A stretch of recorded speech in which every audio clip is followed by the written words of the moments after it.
Alright, what's going on, ladies and gentlemen? Welcome back to another Pokemon TCG online video. I just want to make a quick update.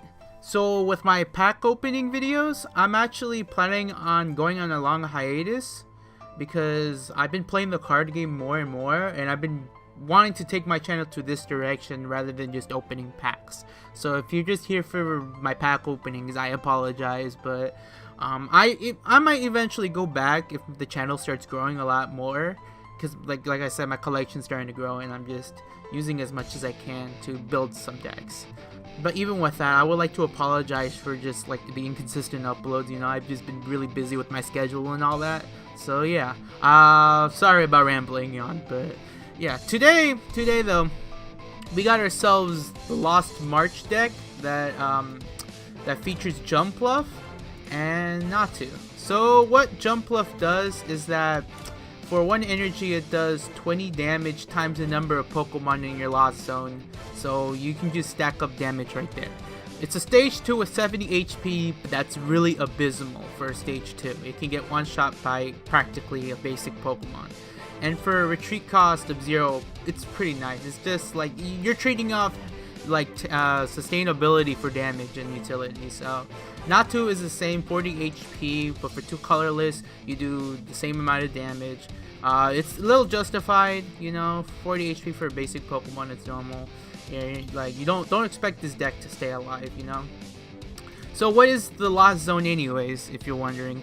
The Lost Zone is, if you played Yu-Gi-Oh, it's considered banishing, and Magic the Gathering is exiling. So like Lost Zone is just practically moving from game, you know. It's all that. So how do you put Pokemon in the Lost Zone? That's pretty simple. Skiploom's effect lets you put the cards attached to it, all cards attached to it, to the Lost Zone, and you get to add a Jumpluff onto the field. So that's like 2 cards right there to put in the Lost Zone right there. And then there's the Trumbeak, which if it's in your hand, you get to reveal it, and if you do, you put it in the Lost Zone, and you look at the top card of your opponent's deck.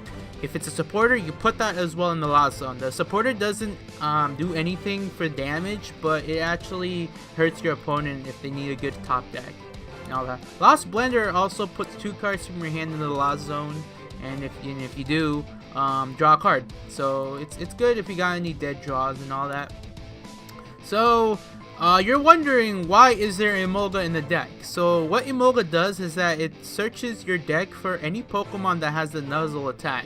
So you're using this to search itself, so you can use it for Lost Blender, Pokemon Communication, and any other stuff, like in deck thinning too. You play the Pokemon Communication in case you want to draw into Jumpluffs and you want to put it back in your deck, because Jumpluffs in your hand are practically dead. You don't want this in your hand. So yeah, and with the draw supporters, I play the Marshadow. I play 2 of these because it helps me disrupt my opponent. It helps me keep going with my plays, you know, because I only have enough for like draw supporters and all that to do one thing. So this kind of helps me get the extra edge. And Oranguru, just an extra draw supporter, you know. I do play Professor Elm's Lecture. It searches for 3 Pokemon with 60 HP. Keyword, just 3 Pokemon. So it can search out for Skiploom, and it can search out for a Hoppip, it can search out for Emolga, it can search out for Natu. It can't search out for Oranguru, Marshadow, or Trumbeak, so you gotta work with that. Some people prefer to play with Great Ball rather than Elm's Lecture. It's all comes down to preference. You know, I like Lecture more. Like if I draw into 2 Lecture, I can get ready for 2 Skiplooms in 1 turn, you know. Search for 2 Hoppip, 1 Skiploom, or actually 3 actually. If you're greedy enough, you can go for 3 in 1 turn. So yeah, let's just get started with the gameplay. Alright, so I lost the coin flip in this match. This is one of those few decks that you really want to go and win the you want to go first. Like getting the coin flip out is pretty crucial, because you want to evolve into the Skiploom first and you want to get started with your play. So my opponent does have to mulligan out, and he has a dead hand. He has 2 dead hands actually, so because I draw into 2 cards into this play. It's pretty nice getting that card advantage, but that means I can't take card advantage of cards like Lily or Erica's Hospitality, but it's at least I get cards I can just play out on the field, you know. My opponent opens up with Oranguru, which isn't a good start. You never want to start out with Oranguru. That card is sitting duck with 2 retreat costs. You can't do anything with that. So my opponent plays Potown. I'll go into depth with each card. So I'm sorry, he's just playing too much really fast. So he plays Potown. What it does is that if I evolve a Pokemon, it does 3 damage to it. And he, which is pretty bad for this type of deck because they're all weak. But the thing is that Skiploom to Jumpluff isn't an evolution. It's not considered an evolution, so it circumvents that. And my opponent does play a Reshiram, so I used the Professor Elm's lecture to search for 2 Hoppips. I'm sorry, Hoppip, an Emolga, and a Skiploom, because Emolga lets me search for itself and all that, and I can get started with the next play with just 2. So he places an energy on the Reshiram. And he's debating on what play he should do. He does play the Guzma out to take out my Oranguru to see like if he would stall it out. And he does play Flame Charge, which lets him attach energy to any Pokemon from his deck. So practically turn 2, you can get yourself damage, free damage right there. So I play both Skiplooms. And I'm just debating on what should I play. Like, should I play Marshadow? Should I play Guzma first? Like, I decided to go with start thinning my deck out.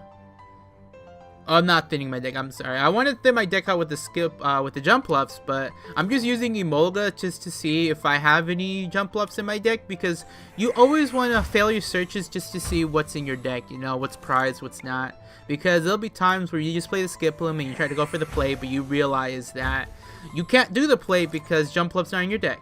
So I do play the Oranguru into the Molga with the Guzma play right there. And then I use Marshadow. Since I use my supporter, I use Marshadow just to disrupt me and my opponent.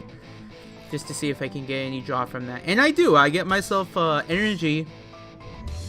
But unfortunately, I don't have enough Pokemon in the Lost Zone to go for a kill. So I'm forced to retreat and get a kill right here. So like I've mentioned before, the biggest weakness with this deck is that it's very glass cannon, that anything you can just look at the deck and it just dies. I mean, it's very snowbally, but very glass cannon. Like it doesn't have much setup, and there's not like if like they destroy a key card, you're still fine. Similar to Charizard, you know. Like I mentioned with Charizard that its only setup is itself. It's the same thing with this. You just need to get the Skiplooms out and you gotta get the damage rolling. Just the only difference is that this deck is way more faster because it's a stage 1. So my opponent plays the Escape board and I switch out the Marshadow because it's useless. I don't have any use for it anymore other than its effect, so I can afford to let it die because I know one of my Pokemon's gonna die and each one of them is pretty crucial rather than Marshadow who's just sitting duck. But yeah, with this deck though, it's just much faster than the Charizard because I've been playing Charizard a lot and I've been losing to a lot of Lost March decks, so it does have its strengths and weaknesses. I know the Charizard deck isn't perfect, and there's many strategies revolving around that. Like some people play Absol to circumvent that matchup, but yeah. So our opponent does play searches for a Guzma with the Lele, and then he uses Fiery Flint to get 4 energies, so he can get ready. He plays down the Tapu Koko down on the bench. So he does Vermilion GX for 180 damage. It lets you add up to 4 energy from your hand to any Pokemon you like. So he places 3 on the Tapu Lele and 2 on the Tapu Koko. So I do switch into the Emolga, and I was debating whether I should play the Elms Lecture or Erica. I just play the Erica because he has a full board, and fortunately I do get myself a play right here. So with using Emolga's effect, I search my deck to see if I have any Jumpluffs. I do, so I can afford to use Lost Splendor on the Jumpluff. So I play the Lost Splendor, I use the Emolga and the Jumpluff to get myself an energy, which is pretty nice. And Trumbeak, I use it to see if my opponent has a supporter. Fortunately, he does not, so I couldn't mess him up. But he does have a Rescue Stretcher, so it's a dead draw. So I'm just debating whether I play the Jumpluff or the Natu first. It don't matter. And this isn't enough to get the kill. I needed just 2 more Pokemon in the Lost Zone to get the kill. So like I said, this deck needs to one-shot in order to snowball, and the biggest weakness is that if it can't get the damage out, it's just gonna lose every turn. Like your opponent's gonna take a free prize card. So my opponent does play the Guzma into the jump bluff. So he uses the Instruct to draw an extra card. Tapu Koko's attack, what it does is that for 2 colorless, it does 20 damage to all Pokemon. So he does use the Serum Column for 110 damage on my jump off, knocking it out. That's overkill, but that's what you expect, you know? Okay, so I play the Emolga in case anything happens. You know, I already have the attacker ready, but you always want to play the Emolga out first. So I use Professor Elm's Lecture to get myself Hoppip and 2 Skiploom. So I can get started with racking up damage immediately. So I take advantage of it, and that's enough to get the kill for the Reshiram, which is at this point practically pointless.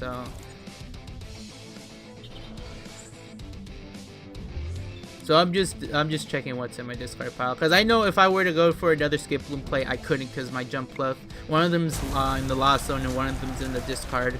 So I play the jump bluff because if it dies, I can just recover it with Rescue Stretcher, which is a beauty. You know, the beauty about Rescue Stretcher is that you get to choose whether you can reshuffle your resources or just get it back, but you can only pick one.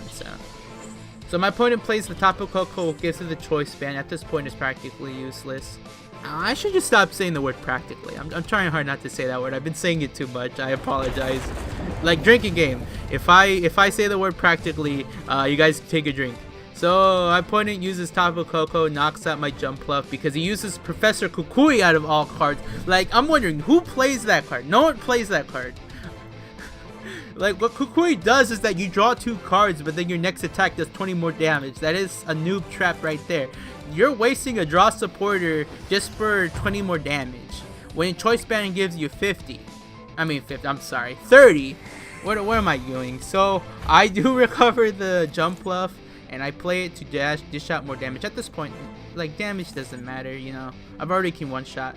Well, I mean,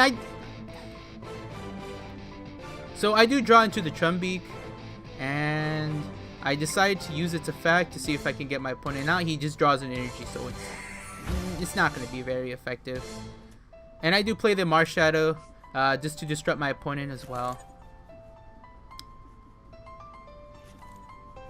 And I do not get a good hand from this, but I can take advantage. I can use I can get myself either a Natu next turn or just any other Pokemon I like. So I do get another Pokemon Communication, which is useless at this point because I already got my setup ready. So my opponent switches into the Tapu Lele, and he knocks out my Natu for 100 damage. Tapu Lele's attack is that it does 20 damage for each energy attached to both Pokemon, but it doesn't hit for weakness or resistance. I top deck into an energy card, and I use Lost Blender to dump out my Emolga and my Pokemon Communication. I do get a Trumbeak for top deck, which is really nice. And I disrupt my opponent, you know, use its effect, get rid of the Cynthia, which helps a lot. So I use Emolga just to thin out my deck. What I'm doing right now is just I'm thinning out my deck to see if I can get myself a better card. So I use Emolga to search, see if I can get another Pokemon to take advantage of it. And I do search out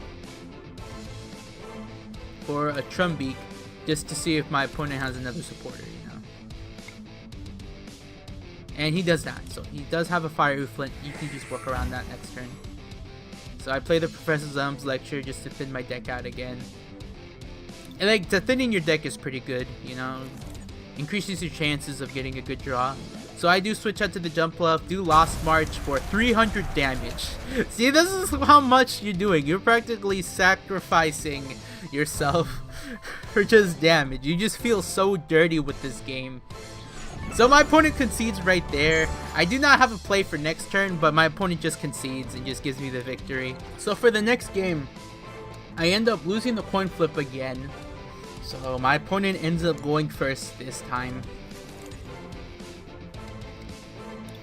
So I end up getting a dead hand, which is forced to mulligan, which is not good. But like early draw cards isn't good either, because Lily benefits on having a small hand, which is a mandatory card that a lot of people run, because people like to run Lily just to get the extra card draw from the first turn, you know, because you draw 8 instead of 6. I mulligan and I get myself a better hand. I like this hand a lot more, so I get myself a Hoppip or a Guru, and it is Emolga.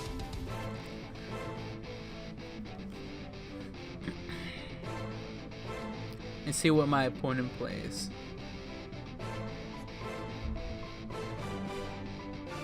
So my opponent just takes advantage of the extra draw and all that. So yeah, my opponent is playing a Buzzwole GX deck that centers around doing bench damage with it.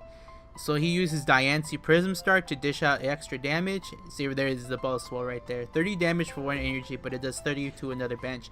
Which, it actually hurts his deck a lot, because every Pokemon in this deck is practically weak. And I said it again, I'm sorry. It's very weak. Every Pokemon in this deck is very weak. So, he also runs Lycanroc to disrupt my plays and all that. So I do use Emolga, search out Emolga in Jumpluff, and I do get myself a Cynthia. I don't Oranguru with this turn as a mistake, but I'm not gonna hurt myself for that. It doesn't hurt me as much. So yeah. Trumbeak, I get a Trumbeak too to see if I disrupt my opponent. I do not. He draws into an energy next turn. And I do have a Pokemon Communication to use Emolga to go for the Skip Bloom play, but I decided to hold it off in case my opponent disrupts my hand, so I don't get myself a dead draw. But some people do that just to thin their deck. I personally don't, because I want that card again. Because if I do lose it, I want to get that card again, you know. Because I rather like lose myself like Searchers rather than lose the Pokemon itself. So my opponent does play the Energy, and then he plays the Guzma to switch out to the Natu.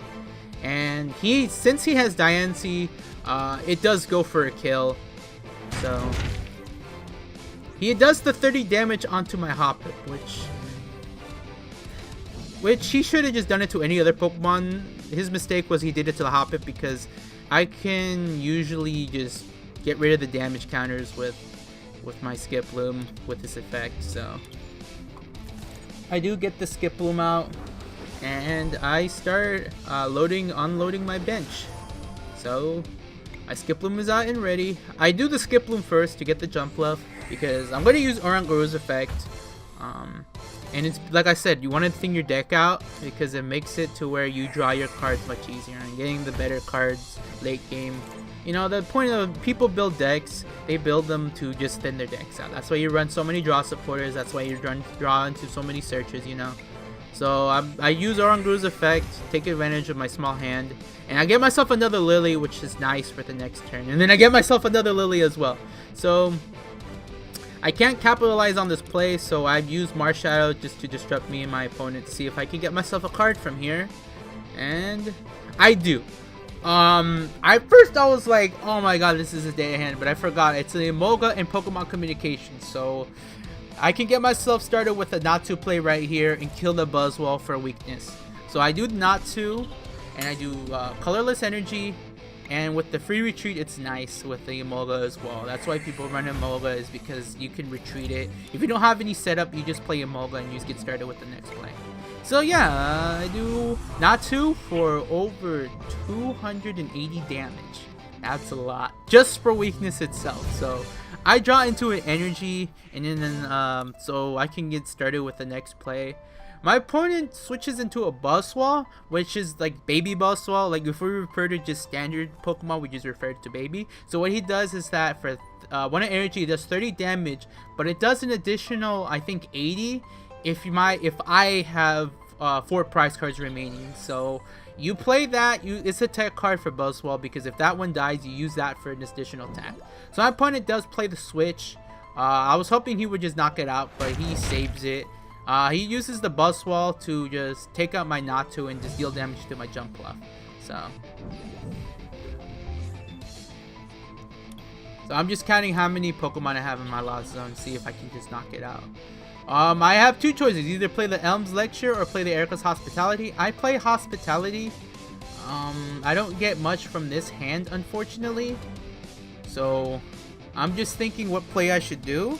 And the play I pick is just go for another Skip Bloom play for next turn. So I can have that ready. So I do have Nuzzly Gathering. I'm just gonna use that just for the effect. I do have Guzma and Elm's Lecture for next turn. It's better for me to draw the hand and then get the Searcher. So it's not a big loss that I use Erica, but unfortunately I couldn't get myself a Natu just to get the kill. So Buzzwole survives that, and then he plays the Acerola, which lets him add it back to his hand, and then he plays the other Buzzwole, and he's gonna use that effect just to knock out my Jump Bluff. I do have another Jump Bluff ready, so it's not a big deal, you know? Like, I was hoping that he would stay with that Buzzwole so I could knock it out and just make his his whole setup useless, but unfortunately he just got lucky and just got a switch, you know. So I do play the Jump Bluff out. I promote that.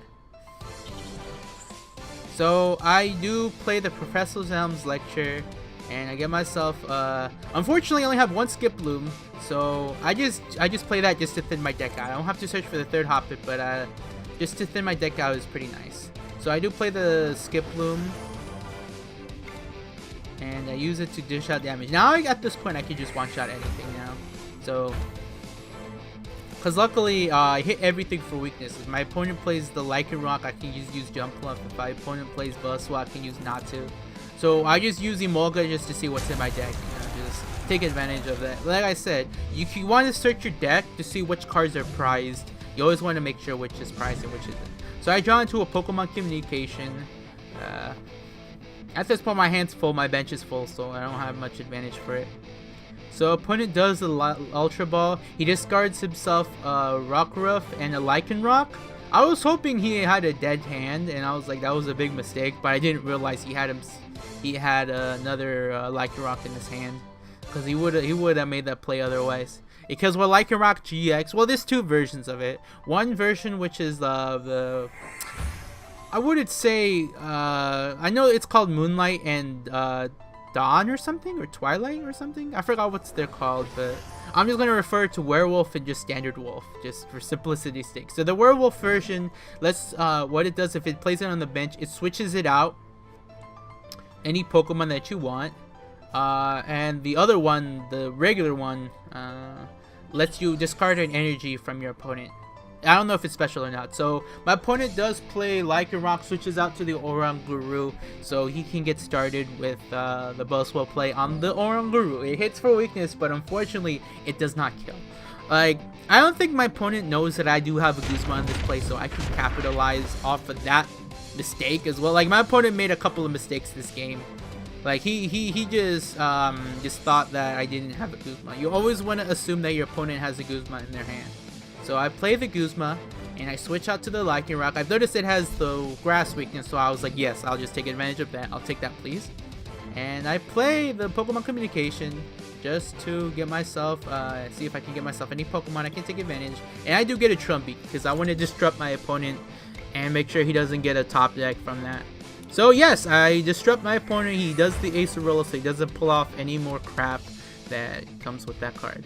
So I do take advantage of the Emolga again, its effect to get itself, and then I start playing the Lost Blender just to make my hand smaller for just next turn, you know, just to thin my deck out. And I do get myself an energy, so next turn I have setups, and that's what I like about this deck. It's like it's low energy cost. You only need one energy, and I draw into a Skip Bloom and an Erica's Hospitality from my prize card. So I do have a lot of setup next turn. And then my opponent promotes his Buzzwole.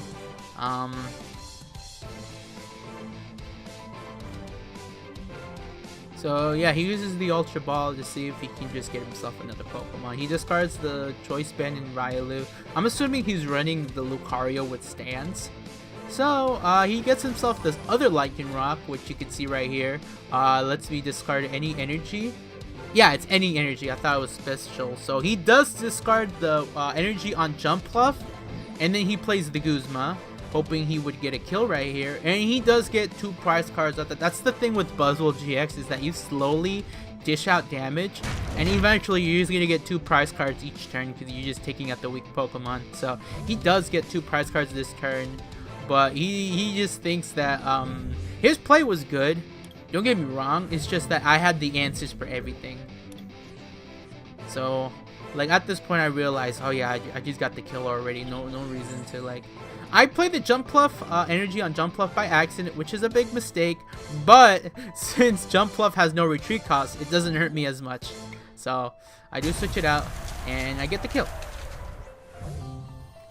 And yeah, I get the Trumbeak for my final prize card, and that's it. Alright, so my final thoughts about this deck. I gotta say that you're gonna start feeling dirty when you play this deck, because this is like one of the few dirtiest decks I've ever come across, you know. You're gonna see this deck like be played against a lot of people because it's a good budget deck, you know. It does damage, it helps win games, you know. If you get the right setup, you can just climb the ladder with this. It helps it out, you know. So yeah, so thank you so much for watching my deck analysis video. I'm sorry for the inconsistent uploads and all that, and I hope you guys understand the new changes coming to my channel. But yeah, but if you do like the video, give us a thumbs up. If you don't like the video, well, that's okay. And if you want to see more content in the future, don't forget to hit that subscribe button. I will see you guys next time.